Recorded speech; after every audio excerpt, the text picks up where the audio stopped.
মাকে তিনটা কথা কখনো বলবেন না প্রিয় ভাইয়েরা।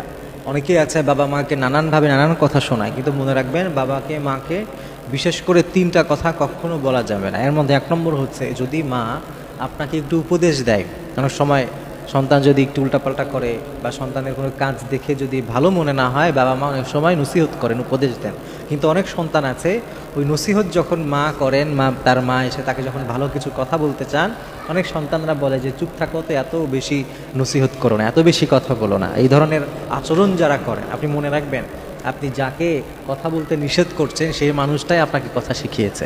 এজন্যে কখনো বাবা মাকে, বিশেষ করে মাকে এই ধরনের কথা বলা যাবে না। অনেক সন্তান আছে বুঝে না, যখন মা একটা ভালো কথা বলে, একটা ভালো উপদেশ দেয়, যেভাবে রাতে দেরি করে বাসায় এসো না, ঠিকমতো নামাজ পড়ো, খাবার দাবার খাও, ডিসিপ্লিনে চলে আসো, নানান কথাবার্তা মায়েরা বলতে থাকেন।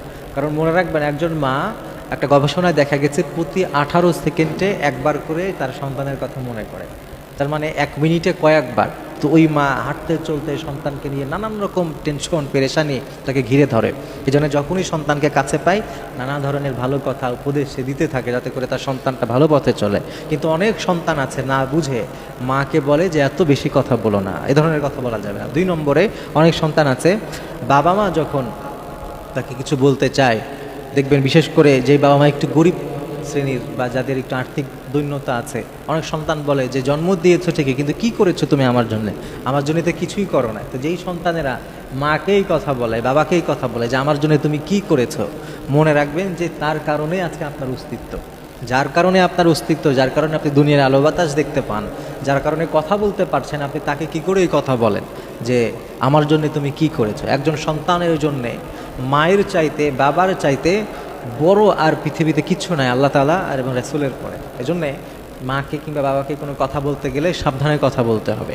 3 নম্বর আরেকটা কথা অনেকে বলে, সেটা হচ্ছে মা যখন কাছে আসেন, সন্তানকে কিছু বলতে চান, অনেক সন্তান আছে তারা বলে যে যাও তো, আমার কাছ থেকে সরে যাও, আমাকে একা একা থাকতে দাও। অনেক সময় সন্তানরা রাগ করে এই ধরনের কথা বলে।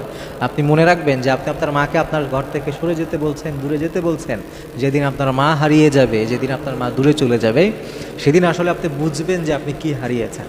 এই জন্য মা থাকতে মায়ের কদর করা, বাবা থাকতে বাবার কদর করা। তাদের ছায়া যতদিন আছে ততদিন আপনি দুনিয়াতে তেমন কিছুই বুঝবেন না, আপনার জিন্দগি খুব ভালো চলবে। কিন্তু যেদিন আপনার মায়ের কোল আর আপনার বাবার ছায়া আপনার জীবন থেকে চলে যাবে, সেদিন আসলে আপনি বুঝবেন যে আপনি আসলে কি হারিয়েছেন। পৃথিবীর এবং জীবনের সব থেকে নির্মমতম বাস্তবতাগুলো তখন আপনি দেখতে পাবেন। এই জন্য যতদিন পিতামাতা আছে তাদেরকে কদর করতে জানতে হবে, তাদেরকে গুরুত্ব দিতে হবে। কিন্তু আমাদের আজকের জেনারেশনের ছেলে পেলে, তাদের মেজাজ এত খিটখিটে থাকে সব সময়, সারাদিন ফেসবুক, সারাদিন সোশ্যাল মিডিয়া, এগুলোতে এমন হয় বুথ থাকে, তাদের ডোপামিনগুলো এই পরিমাণ নিঃসরণ হতে থাকে যে বাবা মাকে পর্যন্ত তারা ভালো চোখে দেখতে পারে না, সুন্দর আচরণ করে না। আল্লাহ তাআলা এই ধরনের বাজে বিষয়গুলো থেকে প্রত্যেকটা সন্তানকে হেফাজত করুক। আর যারা এই ধরনের কাজ অলরেডি করেছেন, বাবা মায়ের সাথে বাজে আচরণ করেছেন, আজকের পরে ইনশাআল্লাহ তারা তাদের কাছে গিয়ে মাফ চেয়ে নেবেন।